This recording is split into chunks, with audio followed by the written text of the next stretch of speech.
I arrived at my parents' house 3 days before my mother's 60th birthday, holding a box wrapped in gold paper. Inside was a first edition poetry book I had spent weeks tracking down something she once loved when I was a child. The kitchen smelled faintly of lemon polish and silence. My father stood near the window, arms folded, watching the gray light over Lake Washington. My mother sat at the table with a cup of tea, stirring it long after the sugar had melted. My brother Julian leaned against the counter, his phone in hand. The corner of his mouth curved in that effortless smirk he had perfected since prep school. I cleared my throat. "Hi. Mom. I wanted to drop this off before Saturday." She glanced at the box. Not me. "You shouldn't have gone to so much trouble." It wasn't trouble. Julian slipped his phone into his pocket. "We were just talking about Saturday. Actually," my father's voice cut in, low and deliberate. "Yes, we need to talk about that. About the party I asked. I'll be there around 7. My mother's spoon clinked against the cup. Julian exchanged a look with my father, then stepped closer. "That's the thing. Ellie, maybe you shouldn't come this year." I blinked. Why wouldn't I? He lifted a hand. "These are Dad's partners, Mom's friends. It's a formal crowd. We just don't want things to feel uncomfortable." "Uncomfortable," I repeated quietly. My father didn't meet my eyes. "You know how people talk. Eleanor, they make comparisons." Julian smiled thinly. "Exactly. It's better if you sit this one out. For everyone's sake." I set the gift on the counter next to the coffee pot. The silence that followed said everything they hadn't. Then I nodded once and walked out. I was halfway to the door when my father said, "Eleanor, sit down." His tone was steady, managerial, like I was one of his employees he needed to correct. I stayed standing. Julian moved first, leaning on the table. "Look, it's not personal," he said. "You just don't exactly fit the image this weekend needs." I looked at him. "What image is that?" He spread his hands. "Mom's turning 60. The guests are all from the club. Dad's business circle, the board from my firm. Everyone there has a certain standard." My mother finally looked up. "You work from home, sweetheart. You dress simply. You drive that little car. People might not understand. Understand that you've chosen a different lifestyle," she said softly. Julian laughed under his breath.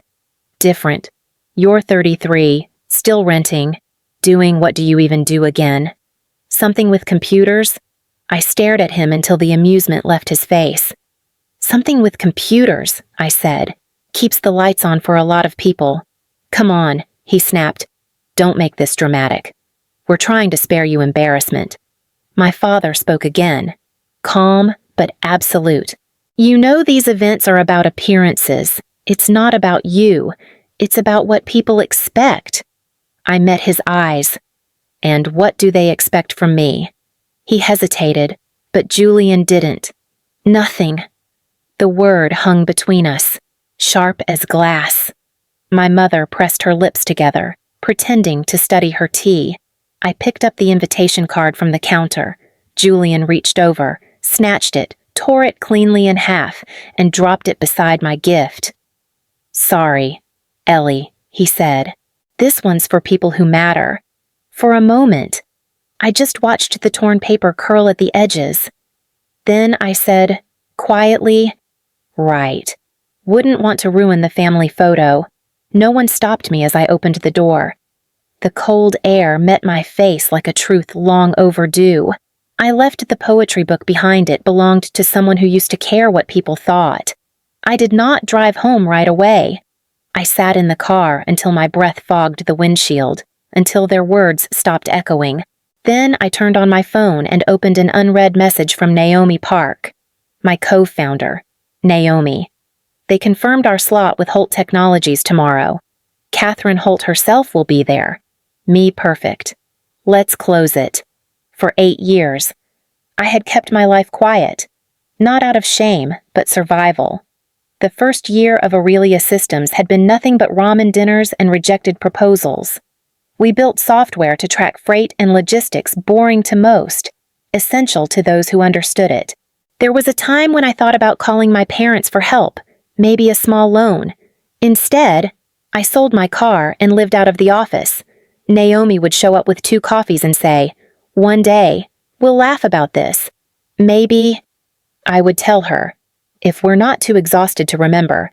By year 3, we had clients, small manufacturers first, then retail chains.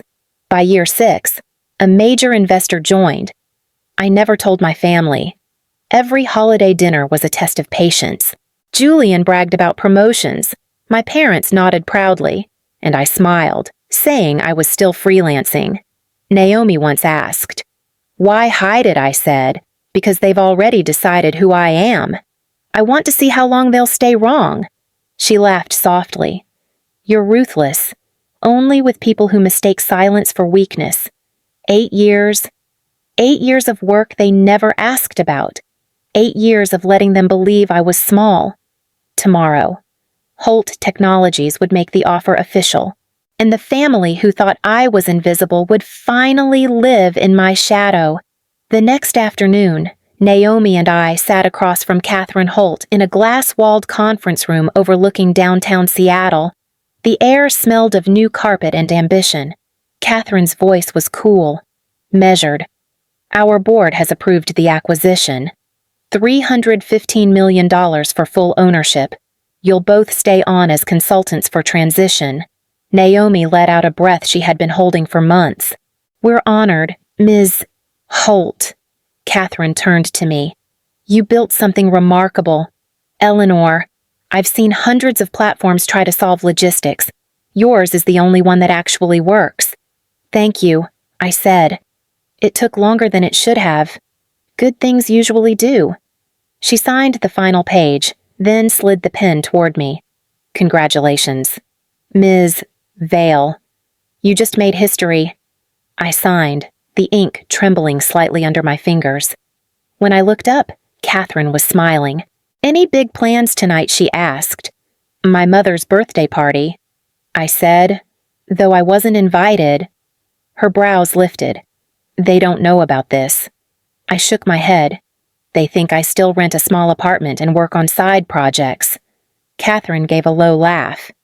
"Then tonight will be interesting. The press release goes live at 6 o'clock sharp. Perfect timing," I said. She raised her glass of champagne. "To quiet people who build loud empires." I met her toast. "And to the families who never saw them coming. At 6 o'clock sharp." While Holt Technologies' press team sent out the announcement, the Vale family gathered at the Rainier Club downtown. I wasn't there, but I could imagine every detail: the chandelier light, the crystal glasses, the polite laughter that never reached my mother's eyes. Across town, I sat on my sofa in a gray sweater, the television flickering. My phone buzzed Naomi's text. "It's live." A second later, the local news anchor's voice filled the room. Seattle entrepreneur Eleanor Vale, founder of Aurelia Systems, has sold her company to Holt Technologies for $315 million, one of the largest private acquisitions in the state this year. They showed my photo, then footage of our office. I muted the sound and let the silence settle. Meanwhile, at the Rainier Club, the story played behind the bar. Mrs. Halverson pointed at the screen. "Margot, isn't that your daughter?" According to Naomi, who heard later from a friend at the party. My mother froze mid-toast. The cake knife slipped from her hand and struck the plate. My father reached to steady her, his expression unreadable. Julian laughed at first, thinking it was a mistake. But when my professional photo filled the screen again, my face beside the number 315 million, he stopped. Someone murmured, "She wasn't invited tonight. Was she?" The whispers spread like a storm under velvet lights. My mother tried to smile, pretending it didn't matter. "We're very proud," she managed to say. But her voice cracked halfway through the sentence. In my apartment, the phone began to ring first, once, then again. I didn't answer. On television, the anchor concluded. Holt Technologies praised Ms. Vale's leadership, calling her one of Seattle's most innovative minds. I poured myself a glass of wine and watched my own face on screen. For the first time, I didn't feel invisible, and somewhere beneath the chandeliers, my family finally learned what it meant to be seen. The phone wouldn't stop ringing. When I finally answered, my mother's voice came through, trembling under the noise of chatter and clinking glasses. "Eleanor, is this true? The news, everyone's seen it? What are they saying? You sold a company." "I did," I said. "For that much money, $315 million. I replied. "The deal closed this afternoon." She exhaled like she had been punched. "Why didn't you tell us? You never asked," I said. There was a pause. Then my father's voice took over, controlled, but tight. "You humiliated us, Eleanor. You could have warned us.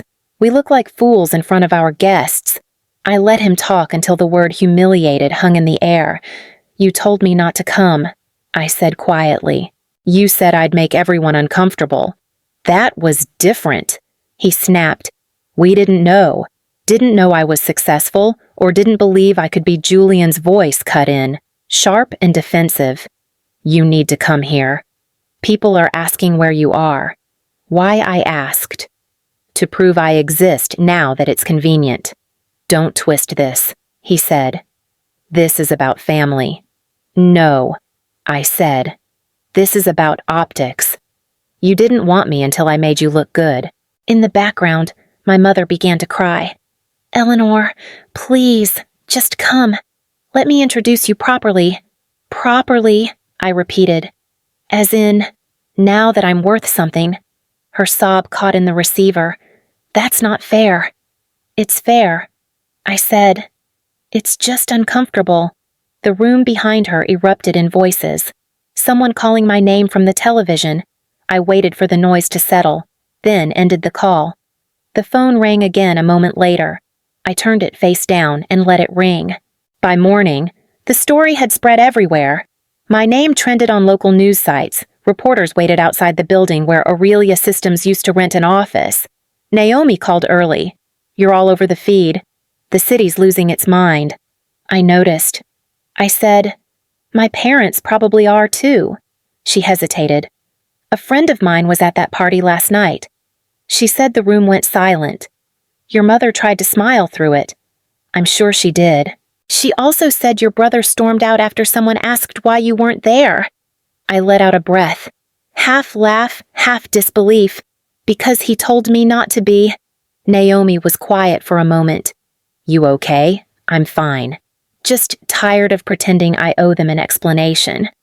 On the muted television, my photo filled the screen again, captioned, "The quiet visionary behind Seattle's biggest tech deal." I turned it off. Naomi's voice softened. "You did it, Eleanor. You built everything they thought you couldn't." I looked out at the gray water beyond my window, and they built the silence that made me. By Sunday evening, my phone held 5 missed calls and 3 voicemails. Julian's voice came first. "You could have given us a warning. Ellie, we looked ridiculous. The least you could do is explain yourself." I deleted it halfway through. My father's message followed, stiff and formal. "We need to discuss how this reflects on the family. Call me back." I didn't. The last one was my mother's, her voice breaking between words. "Everyone keeps calling, asking about you." I told them we're proud, but I don't think they believed me. "Please, Eleanor, talk to us." I stared at the phone until the screen dimmed. Then another call came. Aunt Marjorie. "Your mother's a mess," she said gently. "I'm sorry she's hurt." I replied, "She regrets everything. They always do." I said quietly, after someone else tells them why they should. A week later, Aunt Marjorie called again. "Your mother's still crying," she said. "She keeps replaying that night." I was sitting by the pier, the wind sharp against the water. She wanted a perfect picture. I said, "Now she has one, just not the version she imagined. She misses you, Eleanor." "I miss who she used to be," I answered. There was a pause. Will you forgive them? I thought of my father's silence, Julian's laughter, my mother's shaking voice. Maybe someday, I said, when remembering doesn't hurt as much as forgetting. Marjorie sighed softly. You've always been stronger than they knew. I smiled faintly. That's why they never saw me coming. The line went quiet except for the sound of waves hitting the pier. For once, the silence didn't sting, it simply stayed, honest and unbroken. 6 months later, I stood backstage at the Seattle Innovation Gala, waiting for my name to be called. The announcer's voice echoed through the hall. Visionary of the Year. Eleanor Vale. Applause followed like a slow tide. I walked to the podium, lights warm on my face, the crowd rising. Somewhere among them sat my mother, unannounced, in the back row. I saw her only briefly, her hands clasped, her eyes bright and wet. When the room quieted, I spoke. 8 years ago, I started something small, an idea built from faith. Caffeine and a second-hand laptop. I was told it wouldn't work. I was told I didn't belong. The audience listened, still and intent. I learned that success isn't about being seen. I continued.